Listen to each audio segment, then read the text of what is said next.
Sankara, c'était le président du Burkina Faso de 1983 à 1987. Il n'est resté que 4 ans au pouvoir, mais pas un jour n'est passé sans qu'il secoue le cocotier des uns et des autres. Alors lui, ce qu'il voulait, c'était développer son pays et plus largement l'Afrique, et pour y arriver, il a été à la tête de mesures radicales et de prises de position avant-gardistes pour l'époque. Par exemple, pour lutter contre la corruption, il a mis en place diverses mesures, comme supprimer les primes de ministres et supprimer les limousines de fonction, tout le monde devait venir au travail en R5. De 1983 à 1985, les dépenses gouvernementales ont été réduites de 18%, ce qui a permis d'investir dans les infrastructures du pays. Il a rebaptisé la Haute-Volta le Burkina Faso, la patrie des hommes honnêtes, pour s'émanciper du passé colonial. Il se battait également pour l'émancipation des femmes parce qu'il avait compris qu'on ne pouvait pas relever un pays en mettant la moitié de la population sur la touche. Et il a nommé plusieurs femmes à des postes de ministres, ce qui était inédit pour l'Afrique de l'époque. Et il défendait les intérêts de son pays devant les dirigeants occidentaux, notamment François Mitterrand. C'est le mérite d'un chef d'État totalement dévoué à son peuple, et moi j'admire ses qualités qui sont grandes, mais il tranche trop aussi, il va plus loin qu'il ne faut, à mon avis, qui me permettent. Donc évidemment, tout ça a porté ses fruits, il a réussi à rendre le Burkina Faso autosuffisant sur le plan alimentaire, mais ça ne pouvait pas faire que des heureux. Il y avait des conflits internes parce que la révolution que Sankara voulait mettre en place nécessitait de gros sacrifices que clairement pas tout le monde était prêt à faire. Le président soupçonnait même son meilleur ami, son bras droit, son bro, Blaise Compaoré, de préparer un coup d'état contre lui. Il a même déclaré à une conférence de presse: le jour où vous apprendrez que Blaise prépare un coup d'état contre moi, ce ne sera pas la peine de chercher à vous y opposer ou même me prévenir, ça voudra dire que c'est trop tard et que ça sera imparable. Et en plus de l'ambiance tendue en interne, tu avais aussi les conflits externes. Parce que la révolution de Sankara menaçait l'ordre établi de la France-Afrique. Le journaliste Pierre Lépidi explique que la France-Afrique mêle contrats juteux et diplomatie secrète entre les dirigeants africains et la France pour garantir à cette dernière un accès privilégié aux ressources africaines. Donc une belle amitié au nom du bon vieux temps, quoi. Bon, amitié un peu forcée parce que en général, dès que tu veux t'en extraire, ça finit pas très bien pour toi. Clairement, les discours de Sankara pour ne pas payer la dette coloniale, ça passe pas. La nécessité de dire clairement que nous ne pouvons pas payer la dette. Non pas dans un esprit belliqueux. Ceci pour éviter que nous allions individuellement nous faire assassiner. Si le Burkina Faso tout seul refuse de payer la dette, je ne serai pas là à la prochaine conférence. Et donc c'est comme ça que le 15 octobre 1987, Thomas Sankara et 12 autres membres de son gouvernement sont assassinés. Tous sauf un, Alouna Traoré, qui est le seul témoin du massacre. Pendant un temps, tu auras tout un flou autour de la mort de Sankara. Il y aura même marqué sur son acte de décès mort naturelle. Mais alors, à qui profite le crime? Obviously, Blaise Compaoré, le meilleur ami de toujours, qui a pris le pouvoir. À la France, parce que son influence sur l'Afrique n'est plus menacée. Et bien sûr, à d'autres dirigeants africains, bien contents de pouvoir se remplir les poches. Pendant les 27 ans qui ont suivi avec Blaise Compaoré au pouvoir, l'assassinat de Thomas Sankara, c'était le sujet tabou. Juste après sa mort, t'as même eu des campagnes de dénigrement pour tuer dans l'œuf l'héritage de Sankara. Ils appelaient ça la rectification.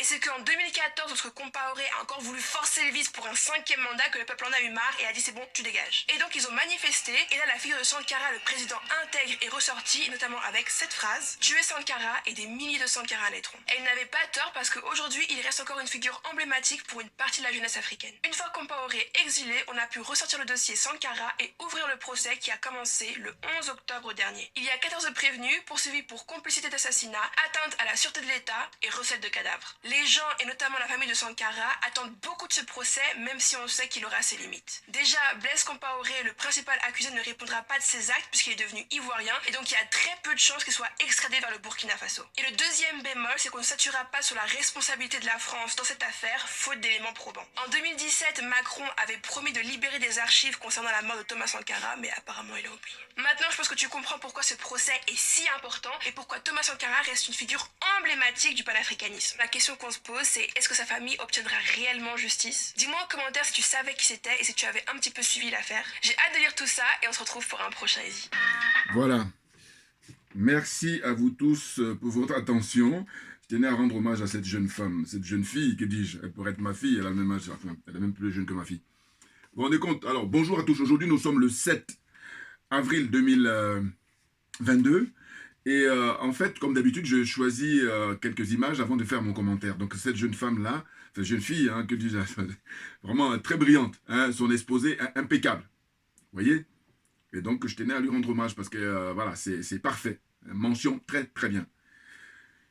Le capitaine Thomas Isidore Sankara, très, très grand monsieur, révolutionnaire qui a optimisé ce concept-là. Il a optimisé. Pour moi, avant lui, il y avait eu des révolutions naturellement, mais il a mis la barre très très haut. Et en combien de temps? En 4 ans. Vous vous rendez compte? Et puis là, qu'est-ce qui se passe? Eh bien, l'actualité, c'est hier, le 6 avril 2022, le verdict qui tombe après quelques mois de, comment dire, ou quelques années de procès. Ça fait maintenant, il est décédé en 1987. Et un procès de 34 ans après. Vous vous rendez compte? Eh bien, moi, je dis, quand je vois le verdict qui est rendu hier, on nous dit quoi? On nous dit que Blaise Compaoré, Gilbert Diendéré, et puis Kafando, je ne sais plus quoi là, ils sont condamnés à perpétuité, voilà, quelque chose comme ça. Eh bien, je dis, je refuse qu'on insulte mon intelligence, parce qu'en réalité, les Occidentaux de manière générale et la France en particulier insultent l'intelligence des Africains et des Noirs depuis des siècles, et elle entend continuer à les insulter. Là, ça n'est encore une énième insulte, naturellement. Mais je m'explique. Évidemment, pour apporter toujours les arguments. Là, on nous dit quoi? On nous dit,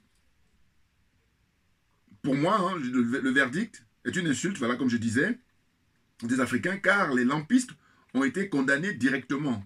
Voilà, ce sont des lampistes. Hein? Blaise Compaoré, il a été exfiltré par l'armée française. Il est actuellement en Côte d'Ivoire depuis 2014, alors que la France qui dit toujours qu'elle y est pour rien. Voilà. Ouais. C'est ça que j'appelle insulter notre intelligence. Et je vais vous situer les responsabilités. J'ai déjà fait des vidéos où j'ai déjà dit les responsabilités, parce que moi, ma philosophie et ma religion, c'est la vérité et la justice. Donc vous comprenez bien que je ne vais pas faire le détour. C'est clair. Donc, pour moi, Blaise Compaoré, Gilbert Diendéré, Kafando, tout ça, ce sont des lampistes, c'est-à-dire ce sont des employés. Les vrais responsables, pour moi, eh ben, c'est les vrais responsables de l'assassinat du capitaine Thomas Sankara et ses compagnons, hein, parce qu'il n'était pas seul à être assassiné, il y avait ses compagnons de lutte avec lui. Il y a juste un seul Aruna qui était rescapé. Voilà. Comme on dirait en Afrique, ou comme on dit souvent, son jour n'était pas arrivé. Bon, supposons. Donc, je dis, les responsables de ces assassinats-là, en premier, pour moi, c'est la France. Les choses sont claires. Mais ce n'est pas nouveau, là, ce que je dis aujourd'hui, en 2022. Je l'ai dit déjà les fois passées quand je faisais ouvrir les archives de mes vidéos. Voilà. La France est numéro 1 responsable.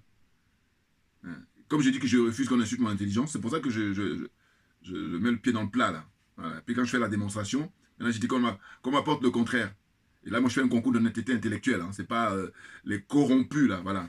Hein, mais de toute façon, qu'elle en profite, la France, parce que hein, la zone des aliénés, la zone des complexés et des corrompus, et accessoirement la zone des jaloux. Voilà. On peut en sortir, hein? Ah oui, si on veut bien.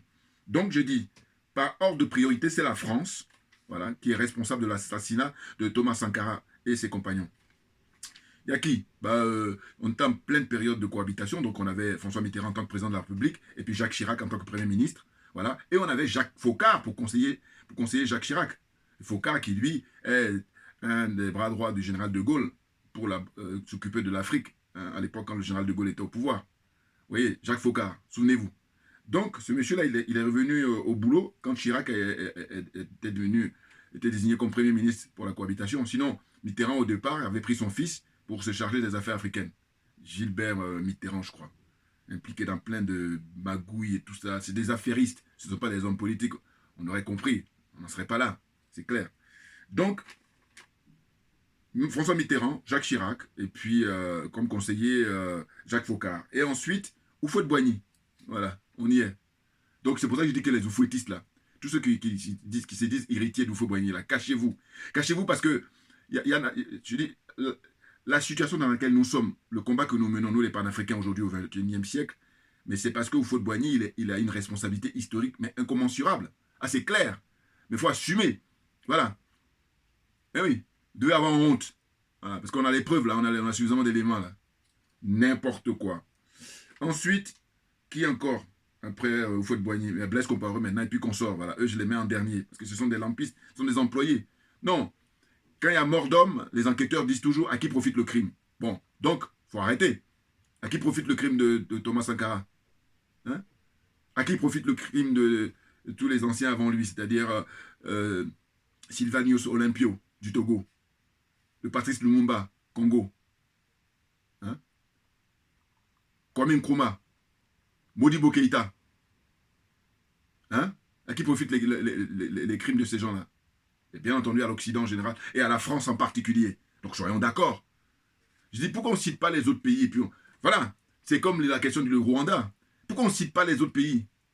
C'est quand même dingue. Et puis d'ailleurs, quand on fait des accusations sur les autres pays, parce que le monde est vaste, hein, voilà, avec 193 ou je ne sais pas combien de pays là au monde, eh bien il y a des affaires qui se passent là au moment où je suis en train où on accuse d'autres pays, on n'accuse pas la France. Mais parce que si on n'accuse pas la France, c'est qu'elle n'a vraiment rien à voir et objectivement rien à voir. Mais là, en ce qui concerne les questions africaines, en général, et en particulier la zone CFA, la zone des aliénés, des complexés, des corrompus, la zone francophone, mais la France a une responsabilité, mais je ne sais même pas par quel bout on va commencer, parce que c'est clair et net, c'est net, hein, c'est pas flou.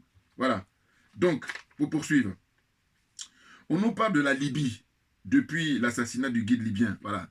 En fait, j'ai observé que quand le guide libyen, le colonel Kadhafi était vivant, j'ai jamais entendu qu'on l'accusait de la mort de Sankara, sachant que Sankara, il a été assassiné en 1987 et le guide libyen, lui, c'est en 2011. Vous voyez, donc il y a suffisant. Donc moi, ce que je trouve bizarre, et ça, c'est que je fais appel à mon bon sens, hein, l'honnêteté intellectuelle. Voilà, c'est ça qui m'aide.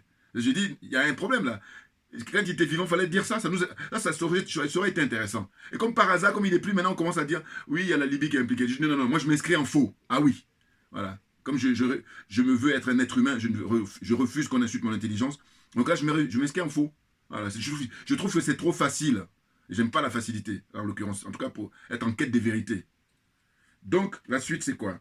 C'est que, je dis que voilà, on nous parle de la Libye depuis l'assassinat du guide libyen pour faire diversion, comme d'habitude. Voilà, et comme sait le faire la France. Ah oui, ils sont spécialistes pour la diversion. Hein. Spécialistes pour le déni et la diversion. Ça, je leur donne des prix pour ça. Sans incontestablement. C'est clair. Hein? Donc, vous avez la fameuse formule en France qui date de quand il y avait l'histoire du sang contaminé, où on dit quoi? On nous dit responsable, mais pas coupable. Et c'était Georgina Dufoy, qui était à l'époque ministre de la Santé de M. Mitterrand, qui avait sorti cette phrase-là. Elle disait à l'époque qu'elle est responsable, mais elle n'est pas coupable. N'importe quoi. Vous vous rendez compte, c'est sur leur culture, hein, parce qu'elle ne fait pas, on dirait, exception. Voilà. Donc c'est très connu en France, cette phrase-là, depuis, avec comment il s'appelle, l'actuel président de Conseil constitutionnel, Laurent Fabius. Voilà, c'était aussi sur son... Parce qu'à l'époque, je crois que c'était lui, il était Premier ministre. Vous vous rendez compte? Voilà. Donc là, maintenant, le moment est venu de mettre les cartes sur table. Ah oui, et puis le bilan. Le bilan, rien que le bilan. Il faut exiger ça en permanence, parce que voilà, c'est la meilleure façon pour leur clouer le bec. Parce qu'autrement, ils font une fuite en avant. C'est dans leurs habitudes. Quand on dit qu'on fait du déni, c'est ça. Le sport national, c'est la fuite en avant. N'importe quoi. Alors, là, j'ai écouté un peu le biographe de Thomas Sankara, c'est un Français aussi, il s'appelle Bruno Jaffré. Même lui-même, quand on l'écoute parler, il n'est pas à l'aise. Ben oui, évidemment. Ouais, mais il est dans la combine, hein. Je suis désolé. Ah, oui, non. On ne me la fait pas. Spécialiste de la France, accessoirement, je me présente. Doubian, c'est mon nom sur le net. Et puis comment on appelle ça? Mon surnom sur le net, voilà. Et je me définis comme étant accessoirement spécialiste de la France. Voilà. Et un panafricain très convaincu. Voilà. Donc, lui, il dit quoi? Il dit, voilà, c'est ça, il était interrogé là récemment, suite au verdict qui est tombé, et il dit qu'il y a beaucoup de zones d'ombre. Voilà, il le dit, hein, Bruno Jaffré, là, biographe de Thomas Sankara. Il dit l'enquête sur le complot international, là c'est le mot que j'affectionne, le complot international. Voilà. Là encore pareil, je rappelle que ceux qui sont mal à l'aise, qui font ce que j'appelle la danse du ventre, ou qui font des masturbations intellectuelles pour prononcer le mot complot, je leur dis encore, je répète, parce que là aussi pareil, je dis j'aimerais tellement que les gens plus connus que moi qui reprennent ma formule, parce que je n'ai pas encore vu. Moi je suis fair play, hein. Quand quelqu'un a une formule, je dis, voilà, parce que je dis, il faut rendre à un tel ce qui lui revient. Voilà. C'est parce qu'on ne le fait pas souvent, c'est pour ça qu'on se retrouve dans une situation comme ça de mensonge, de déni, d'escroquerie morale. Voilà. Tout ça, je ne supporte pas. Donc voilà, je dis, il faut dire que les complots, hein, ou le complot, ou les complots, voilà, les complots sont inhérents aux relations humaines. Fin. Voilà. Juste ça, voilà. Prenez gratuit. Voilà. Certains, ils ont les boules parce que... Oui, mais c'est divin. Il faut faire... Vous savez, le sport, les gens qui ont l'habitude de courir, eh ben, quand il y a une compétition, il est à l'aise. Pourquoi? Parce qu'il est entraîné. Donc là, on fait des exercices, hein, parce que sinon, on ne peut pas tomber tout seul comme ça. Il faut aller chercher. Et ça vient. Voilà, c'est clair. Donc voilà, la suite. l'enquête sur le complot international a été dissociée, voilà, c'est ce qu'il dit, de l'enquête sur ce qui s'est passé au Burkina Faso. En gros, ce qu'il explique, c'est que là, le verdict qui vient de tomber, eh ben, ça concerne ce qui s'est passé au Burkina Faso. Maintenant, le volet qui concerne sur le plan international, parce que Sankara, de son vivant, il dérangeait énormément. Vous savez ce qu'il a fait à son époque? Moi, je vous encourage à regarder. Je ne sais pas si on peut le trouver facilement, mais en tout cas, il est passé sur Arte, je crois, où c'est un Suisse qui avait fait ça, un documentaire exceptionnel, hein, il s'appelle Capitaine Thomas Sankara. Voilà. C'était d'ailleurs passé d'abord sur la chaîne parlementaire, et ensuite Arte aussi a passé. Voilà, donc je crois que vous pouvez peut-être retrouver ça si c'est vraiment exceptionnel.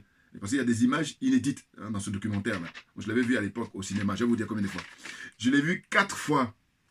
D'abord tout seul, ensuite j'ai amené ma petite famille, et ensuite j'ai emmené ma mère et puis ma nièce, voilà. Et enfin, j'ai emmené mon frangin. Voilà, il habite en province, il était venu à Paris. Donc 4 fois je l'ai vu, pour vous dire. Puis aussi, à l'époque, j'avais participé, il y avait des débats lors des projections et tout. C'était très intéressant. Même, je me rappelle, il y a une dame qui était originaire d'Amérique latine, je ne sais pas si c'était une Colombienne ou voilà, qui observait les questions que je posais tout, et puis elle s'inquiétait pour moi, elle dit, mais faites attention, je dis, mais ne vous inquiétez pas madame, voilà. Non mais c'est bon, qu'est-ce que c'est que ça là? Tuer les gens comme ça, tranquillement, au nom de quoi? Je dis la vie humaine est sacrée, et que par conséquent, il n'y a que la nature qui doit nous répondre, et non pas, on assiste là à des morts artificielles depuis des siècles. C'est très grave. Puis là, souhaitons que ces gens répondent à un moment ou à un autre. Bah oui, parce que moi je dis c'est trop facile. Voilà.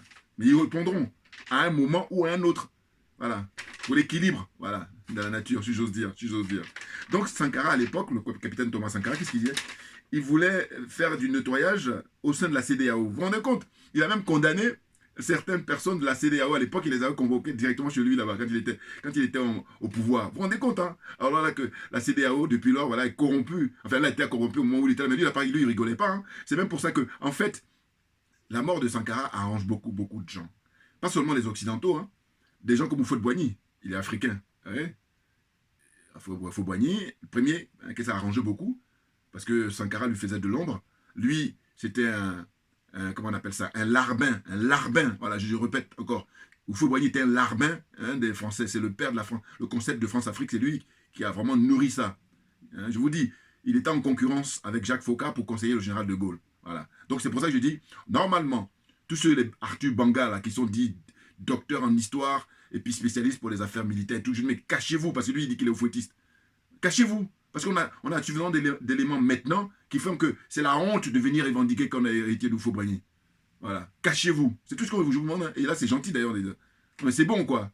Franchement. Parce que vous croyez quoi? Qu'on est des masos? Hein?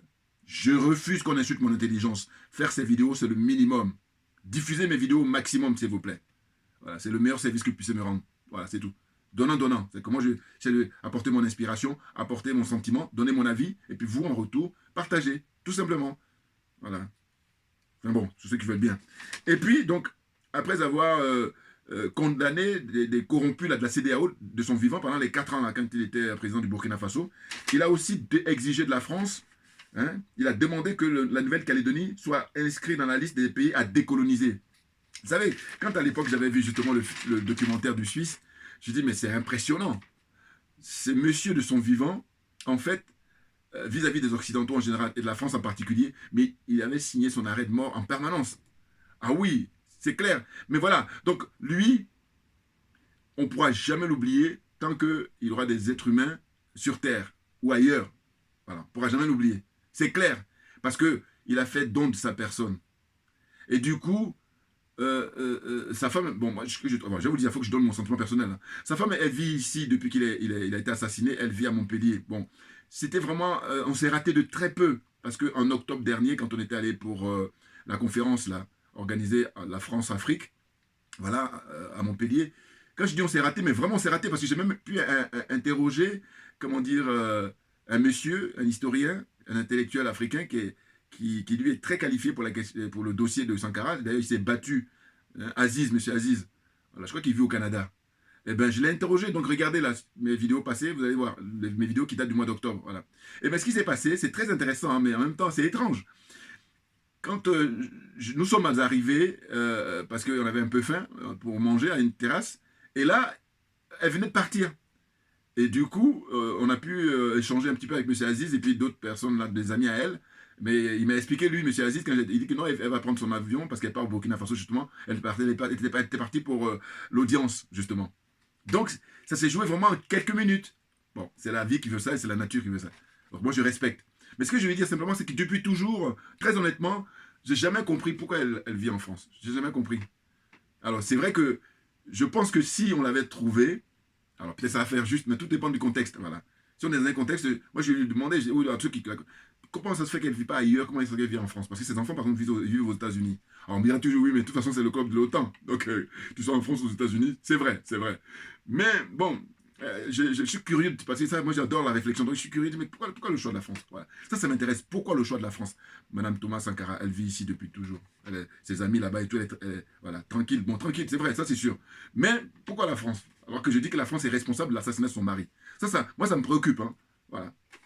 Alors, allez savoir, allez savoir. Donc, pour la suite, c'est quoi? C'est que,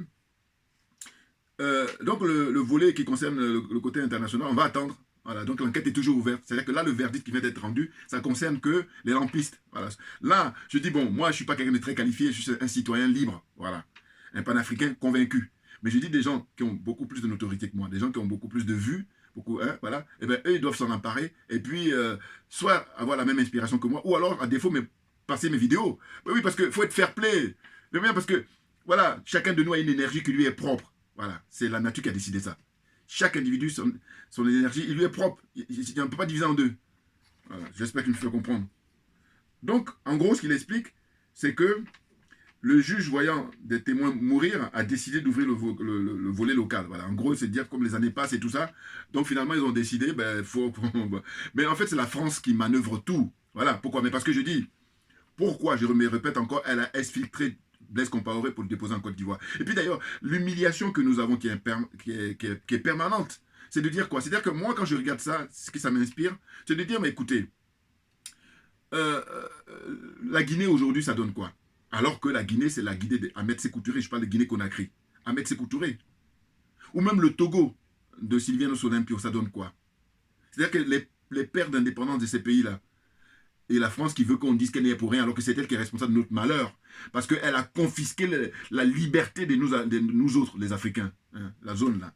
Elle a confisqué leur liberté, notre liberté, à travers l'usage du franc CFA, à travers les bases militaires qui d'abord encerclent toute l'Afrique et la zone des Noirs, où les Noirs habitent là en particulier. C'est la raison pour laquelle nous exigeons la fermeture de toutes les bases militaires françaises en Afrique. Parce qu'elles n'ont pas à y être, elles prennent en otage le peuple africain. Voilà, dire ça, il n'y a rien d'autre à rajouter. Parce que des fois, on a besoin de faire des discours, alors que là, c'est clair et net. Voilà. Si tu vas juste perdre du temps, là, le message, il est clair. Les bases militaires françaises en Afrique prennent en otage le peuple africain. Point barre, point barre. C'est tout. Et ils n'ont pas à nous prendre en otage. Parce que regardez les conséquences. C'est des jeunes qui meurent dans la Méditerranée. C'est des jeunes Africains qu'on retrouve, comment on appelle ça, ici en Ukraine, en train de fuir les bombes, se cacher. Hein. C'est incroyable. Il y a trop de conséquences. Des morts artificielles, la misère, l'éducation à zéro. On est les derniers de la classe. Et même dire ça, c'est un euphémisme. C'est incroyable. Donc voilà, il y a matière pour dire que c'est basta, c'est terminé. On passe à autre chose maintenant. Ben, de toute façon, le combat que nous menons, c'est un peu comme l'histoire de la goutte d'eau. On finit par percer le rocher le plus fort. C'est la nature qui veut ça. Voilà, c'est vieux comme le monde. Donc il faut arrêter à un moment donné. Mais je dis, si vous dites que vous êtes intelligent, eh ben, on peut l'apprendre autrement. Voilà, autrement, si vous continuez à fuiter en avant, vous voyez, là maintenant, la jeunesse africaine est gonflée à bloc. Et arrêtez de nous parler de sentiments anti-français. Moi, je parle de fantasme. C'est du fantasme.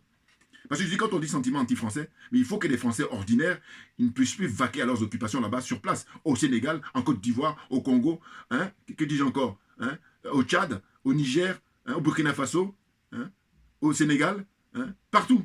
Alors que non, ils sont tranquilles.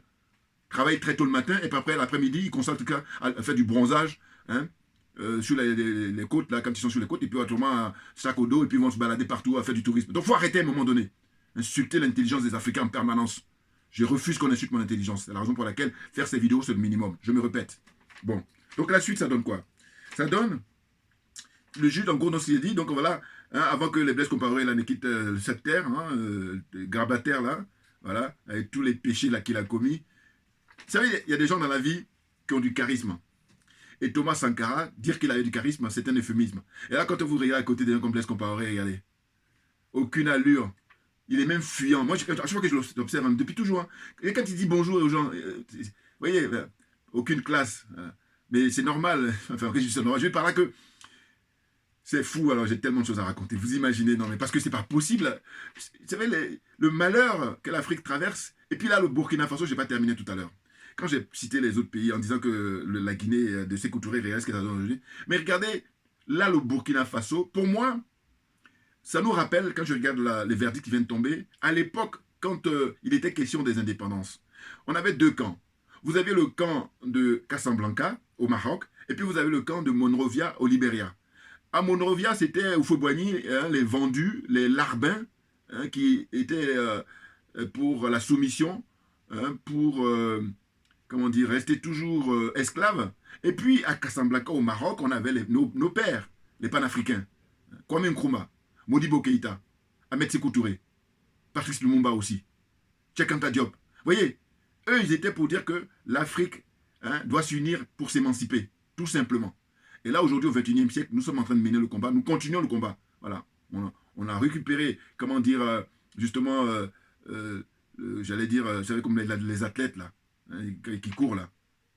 Donc, on a pris, et puis maintenant, on est en train de porter ça. Et c'est génération après génération. À ne pas oublier la mention, évidemment, de Fanon, justement, Frantz Fanon, un de nos anciens, des illustres, excusez-moi, qui dit sa fameuse phrase, que je rappelle toujours parce que c'est très fort.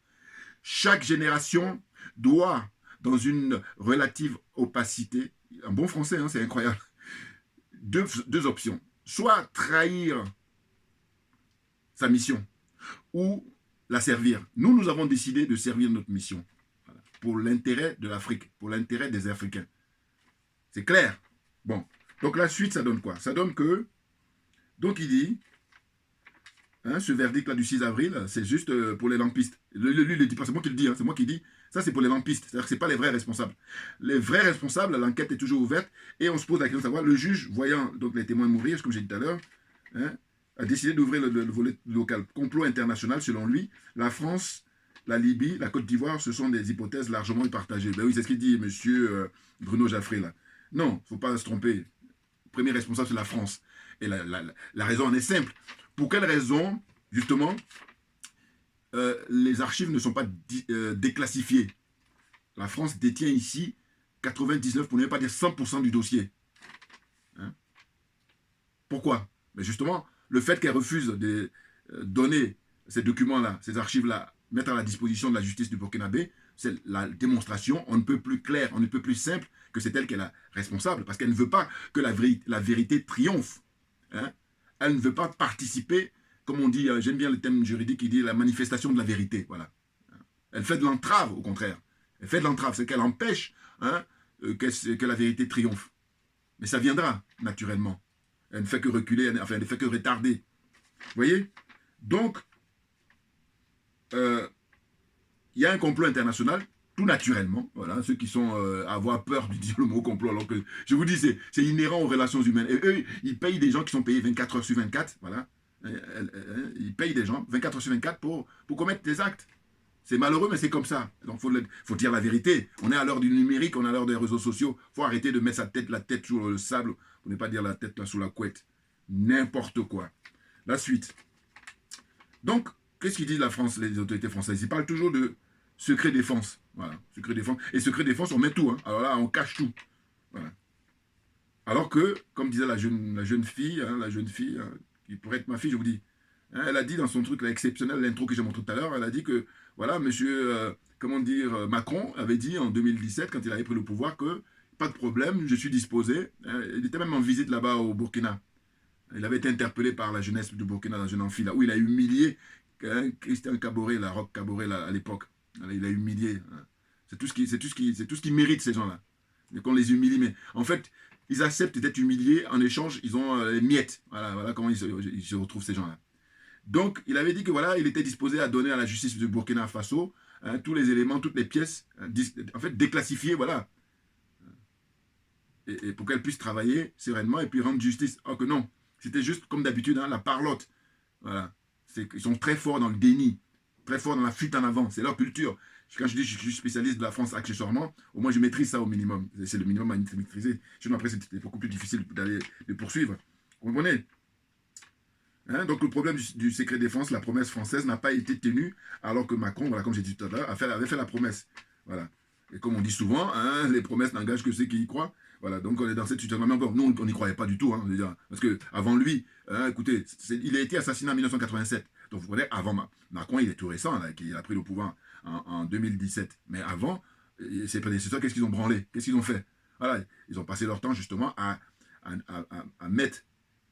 maintenir cette cachette-là, enfin, à maintenir ces documents-là, ces archives importants-là, qu'on ne sache rien. Parce que beaucoup de gens, ce qui sont impliqués, la plupart, c'est des Français. J'ai cité les noms tout à l'heure, hein, François Mitterrand, Jacques Chirac, Jacques Fauchat, alors que, bon, ils sont même plus là. Donc on pourrait, mais non, même malgré ça, voilà, vous savez, voilà. Au moment où le verdict tombe hier, le 6 avril, eh ben, ils sont plus là, ces gens-là, mais même ça, on dit non. Et puis eux, ils sont contents hein, de se moquer des Africains comme d'habitude, parce que les Africains, là, ils se font des titres en disant, oui, Blaise Compaoré est condamné avec contumace, Gilbert Diendéré, bon, lui, il est condamné directement, parce que lui, il est détenu depuis 2014, voilà. Et puis l'autre qui est en fuite, là, Kafondo, je sais pas quoi, là, voilà. Là, eux, ils sont dans leur château ici, dans leur palais, ils se font plaisir, hein, ils regardent le spectacle. Vous vous rendez compte, vous n'avez pas honte à la servitude volontaire quand tu nous tiens, Alors, je poursuis. Donc, il est question, en fait, de lever le secret défense. Bien entendu. Et pourquoi ils ne le font pas? Alors que nous sommes en 2022. Il faudrait savoir quand est-ce qu'ils vont le faire. Et là, c'est toujours pareil, c'est la question de la liberté, elle s'arrache, bien entendu. Et moi, à un petit niveau, hein, ce que je suis en train de faire là, c'est ni plus ni moins que la quête de liberté. C'est rien d'autre. Voilà. Et je suis moi-même mon éditorialiste. Voilà. Parce que je dis que si tu prétends être un être humain, il faut que tu sois libre. Et ça ne se négocie pas. Parce que dès lors que tu négocies ta liberté, c'est que tu n'es plus libre. Tu es comme un animal domestique. Voilà. La honte. Franchement, des minables. Il y a des documents secrets défense, voilà, je dis tout à l'heure. Et sans oublier, voilà, Jacques Fauchat, je l'ai déjà cité lui.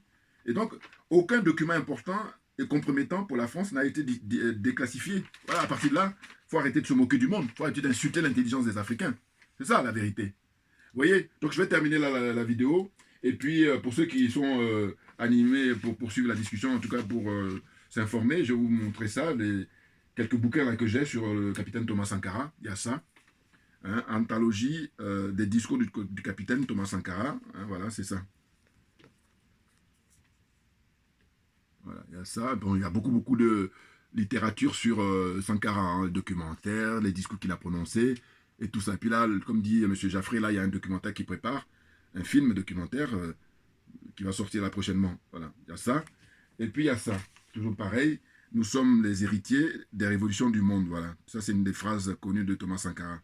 Donc, discours de... Voilà, c'est ça. Regardez, il y a ça. Ça, c'est... je peux vous présenter ça pour ceux qui s'intéressent à les fouiller. Voilà. Poursuivre, en tout cas, la discussion. Merci à vous tous pour votre attention. Et puis, à très bientôt. On lâche rien. Je ferai d'autres vidéos, là. Notamment, il paraît que le président Gbagbo, il est empêché pour... comment dire, aller faire sa visite à l'ouest de la Côte d'Ivoire. Mais bon, tout s'explique, et puis je dis, ben voilà, il faut qu'il s'en prenne à lui-même. Hein, voilà. Bon, enfin, bref, j'aurai l'occasion de revenir là-dessus. Merci bien pour votre attention, et puis à très bientôt. Merci bien.